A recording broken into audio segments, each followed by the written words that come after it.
Hey, welcome back. I'm Yvonne Wakefield, author of the Babe in the Woods series.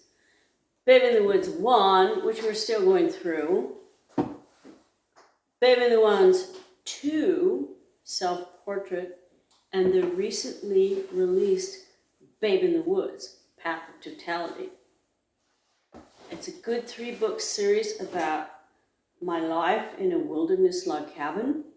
And I'm going to continue tonight on chapter 10.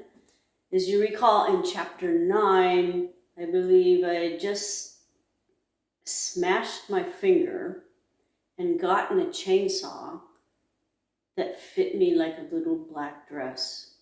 In this chapter, you're actually going to learn about some people that were more impactful or as impactful in my life there in the experience of building a log cabin as Jim. It was a couple of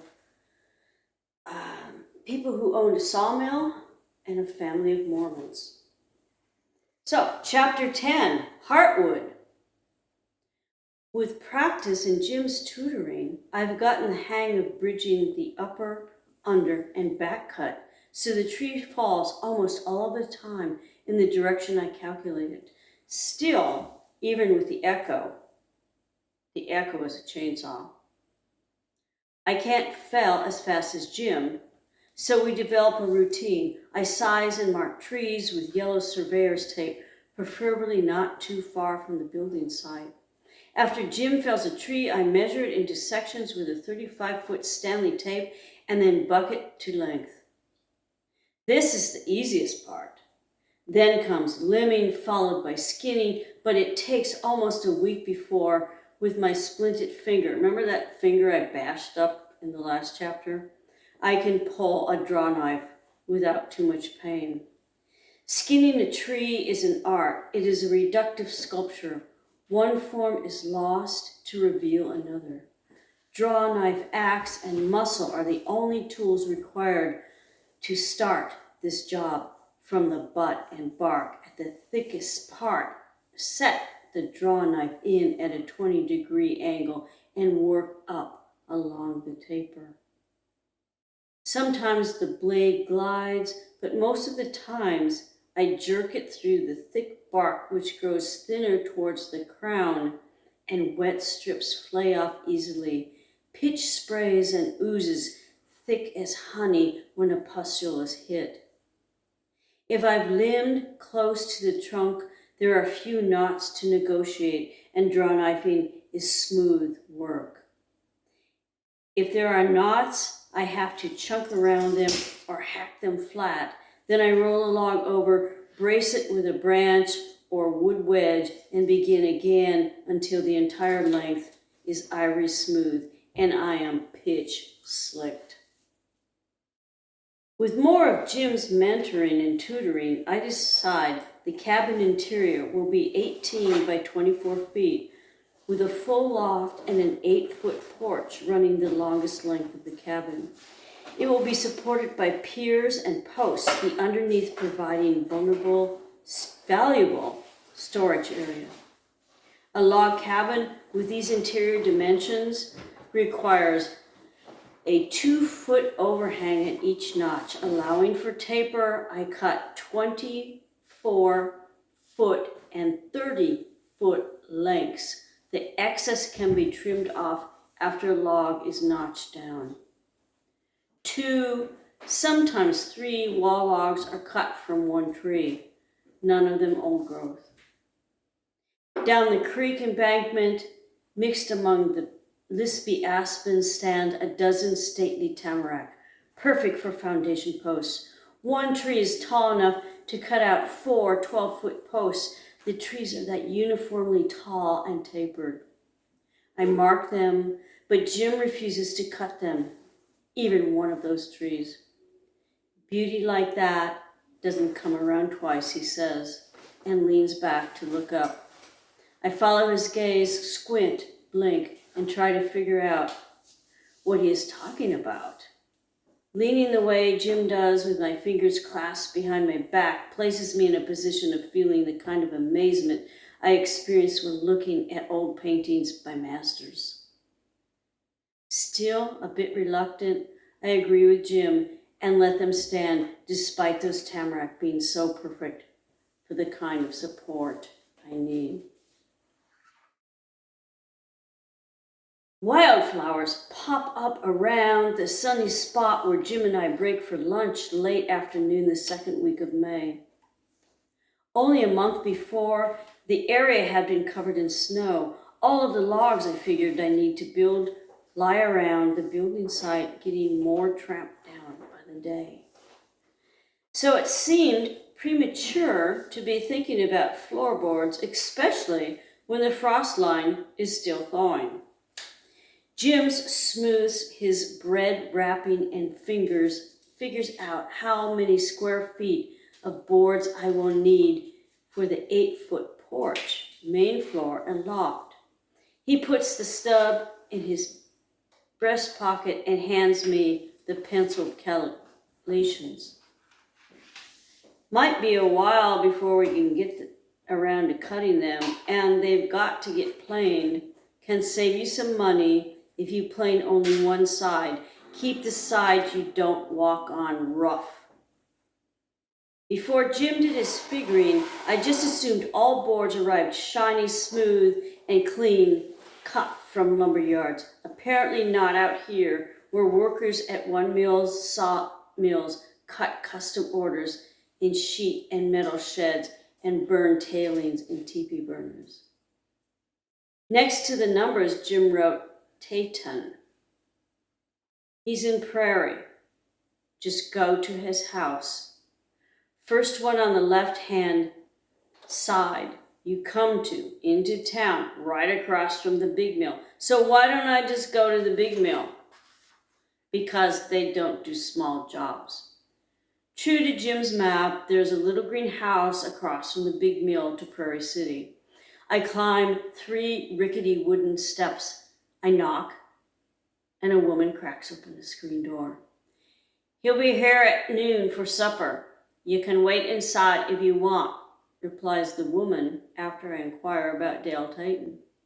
Anabell Tayton's face is careworn beyond the 60 or so years it normally takes to get skin that crinkly. Results of a life lived without a lot of luxuries urbanites like me take for granted. She holds a cigarette between her fingers as I walk past a blaring TV and into a kitchen that is counterpoint to Anabell's complexion. Every surface smooth and shiny. We sit across from each other at a green formica table separated by a cigarette pack and a Tupperware containers filled with instant coffee, tea, and sugar. Want some tea? She points to the caddy and exhales smoke the color of her tight perm. Yes, please. Anabell reaches into a cupboard and fills 2 plastic tumblers with warm water from the sink, sets them on the table, and stirs in 2 spoons of instant tea. You want sugar in your tea? She asks before handing me the tumbler. Oh, thank you, no, I reply, sip the tea still dissolving, and lick brown powder from my lips. A cuckoo clock clicks away on the wall, and the sink faucet drips. Those sounds and only one question puncture Anabell's opening monologue. Where's your folks? Before I have time to answer a question that's really none of her business, a battered green pickup pulls up outside the kitchen window, its rumbling felt in the tumbler I am holding. Anabell snubs her butt and stands. I have money to pay for all this wood. That's all anybody should care about.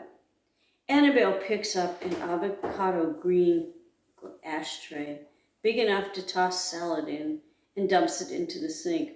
She reaches into a familiar cupboard and pulls out a chipped bowl and 1 plate.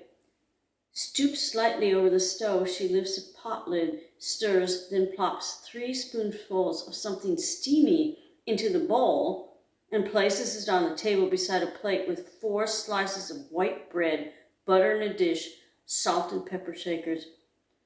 Want some supper too? She asks, back to me. Oh, no, thank you. "I've just come to order some boards," I reply, sniffing the bowl across from me. I am hungry enough to eat whatever this kind stranger is serving, but refrain. I'm out here on business. A fingernail-sized plastic rooster launches cock-a-doodle-doo 12 times, then ducks back behind the Lilliputian doors. All this time I've been expecting cuckoo, cuckoo. Seconds later, Del Tayton pushes open the screen door. It slams behind me as he stands facing the kitchen. Grease and sawdust splatter his wool shirt, and the cap he drops to the floor. He looks like his work. At about 5'5", he is not a big man. His shoulders not even half as wide as the widest board his planer will take. His forehead is white, the rest of his face browned by sun and wind and grizzled by more than day-old stubble.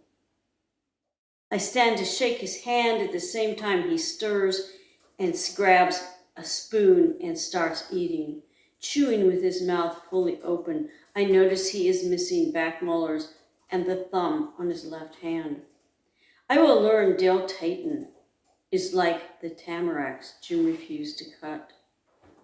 Past 60 years old, he is still younger than those trees, a man with integrity hard to find in the first place, let alone twice.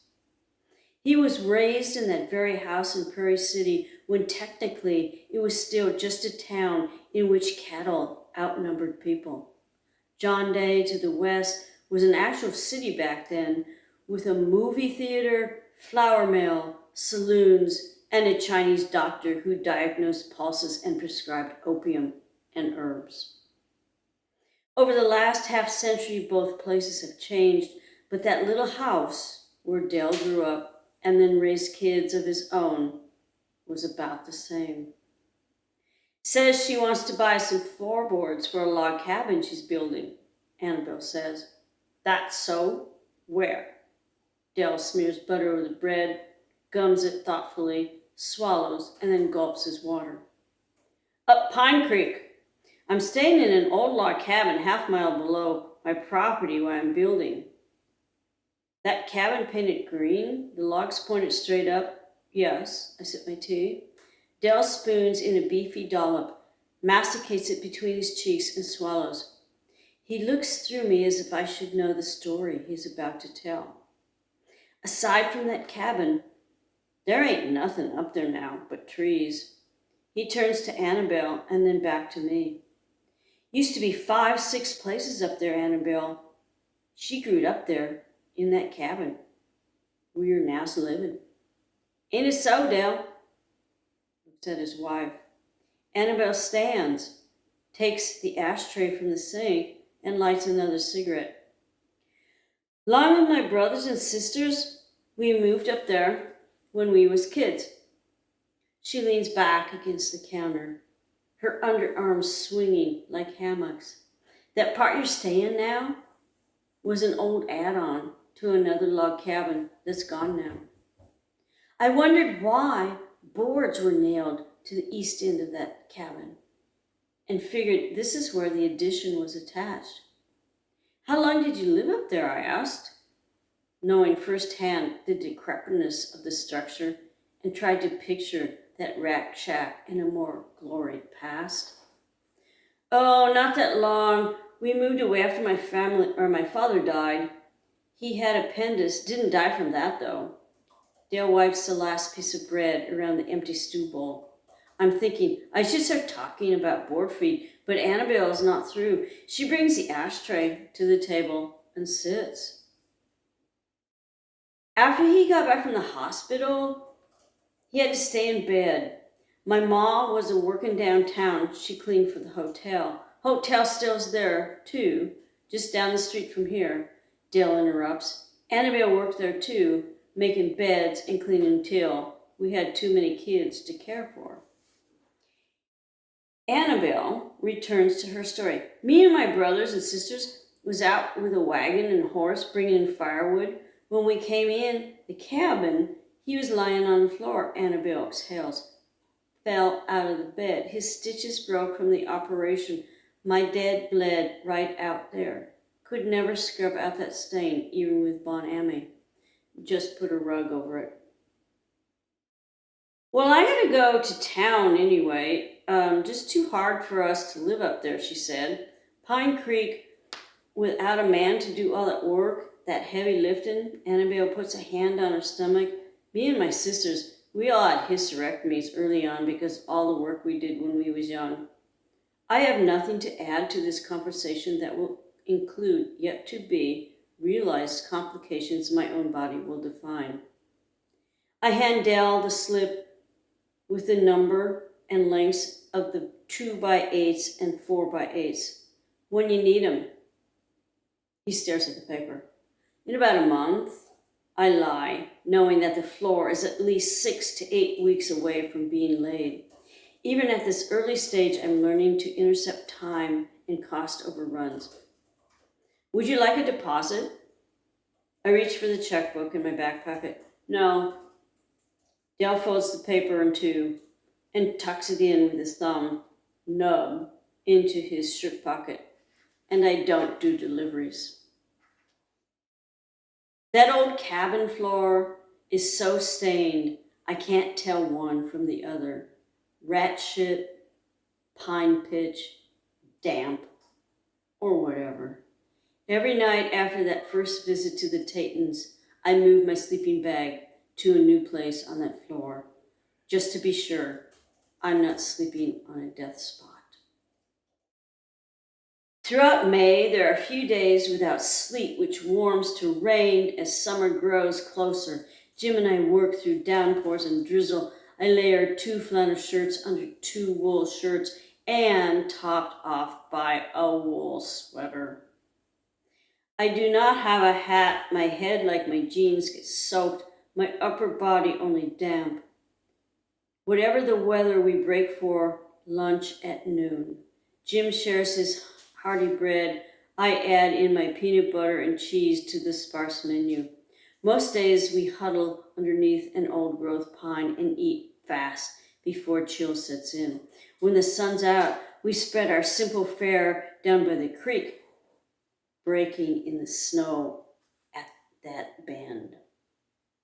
In the 4 weeks since I've arrived in April, I've managed with Jim's help to clear a building site, the corners marked by rocks.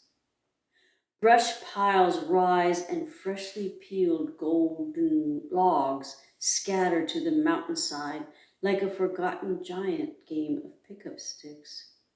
I buy a jar of mink oil and seal my boots. The letter I mailed to my brother is not returned. Along with that minor surprise is a little red log cabin brimming with Mormons. After the highway turnoff, when the county gravel road peters out, there are still nearly 5 miles of private dirt road which ends at my building site. The lower 3 miles of this road are negotiable in most any weather. The last 2 miles are steep and barely passable, even when it is dry. Stretches of this section I name Prayer Pass, Shit and Slide, the Eliminator. The later terms earned their names the first time I attempted to drive up the Gremlin. Remember the little AMC car? It could never make it. But clearing that first series of oil pan shearing ruts was a shaky ride. But the little car couldn't scale a spring saturated incline and side slipped over the road bank and crashed to a stop against a rocky outcrop. From that day on, I left the Gremlin parked in a clearing below the judge's meadow and relied on Jim to haul up in his truck bed what I couldn't pack on my back. One afternoon, driving back from town, I run into a roadblock, branches and boulders deliberately piled and barring my way up the road. Since the judge and I are the only other ones to traverse this section, whoever blocked it must live in that red log cabin at the junction. Must be a bunch of hicks. Who would paint logs red? I gunned the gremlin back down the road and parked it in front of the bastardized cabin to confront the culprits. Chickens pecking at ants and ticks flap out of my way as I storm to the weathered door. I knock once, twice, ready cocked for a standoff. A sun-bleached paisley curtain parts. A rosy-cheeked woman looks out and the door creaks open a bit, just enough for me to see a woman in a blue apron and a "what in the heaven" expression. When she opens the door wide, her eyebrows rise, in all likelihood because I am wearing short cutoffs and a cotton shirt tucked in while she is wearing a dress hemmed below her knees. "Hi, my name is Yvonne. I have land up there." I glance back over my shoulder. Someone has blocked my road. The woman's shy smiles turns into a quizzical frown. "Won't you come in?" she says, stepping back. Beyond another doorway, I glimpse a table spread with plates and bowls of food. She holds out her hand. "My name is Rhonda." I stare over her shoulder. 4 boys, the oldest, maybe my age, plus 1 teenage girl, and a large man sit in straight-back chairs. They are all mannered and dressed, though less formally than the family I saw dining at Emery's. Compared to them, I look like a fold-out from trailer trash. "This here's Lavon," Rhonda says, a mispronunciation that will stick on the tongues of the entire family. "She's the one bought property at Pine Creek. Is that right?" Rhonda gestures towards the chair. I nod yes. "The judge told us about you. Join us for supper? We've only just sat down." Her children eye me. I disregard their curious stares and focus on a table spread with the likes of food I've not seen since I moved to the mountain. "Well, thank you very much, but I don't want to trouble you." "No trouble you, babe. Billy," she points to the youngest boy. "Go in the living room and get a chair." "Helen," Rhonda points to the girl, "set another plate." The man rises. "Glenn Nelson," he says, placing both palms on the table. "Welcome." I stare at the deep crease in his forehead and feel a kindred languish brewing in the discussion of scars and how they came to be. As quick as he is to stand, Glenn takes his seat and returns to working over a heaped plate. Normally I'm not a big eater. Now, graciously, I accept every dish passed.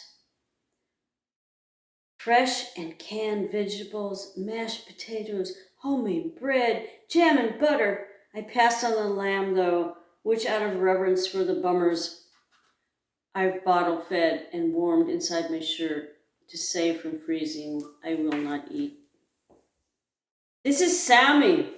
He was my 4-H entry last summer," says Billy, the youngest at the table. He takes a second forkful of the dark pink meat before handing off the plate. "Took a blue in the best of show. See?" He points towards the mud room I've passed through. I swivel around to look. The wall is plastered with ribbons and some pictures of animals or their heirs I will encounter at varied times at this table, where I'm always welcome.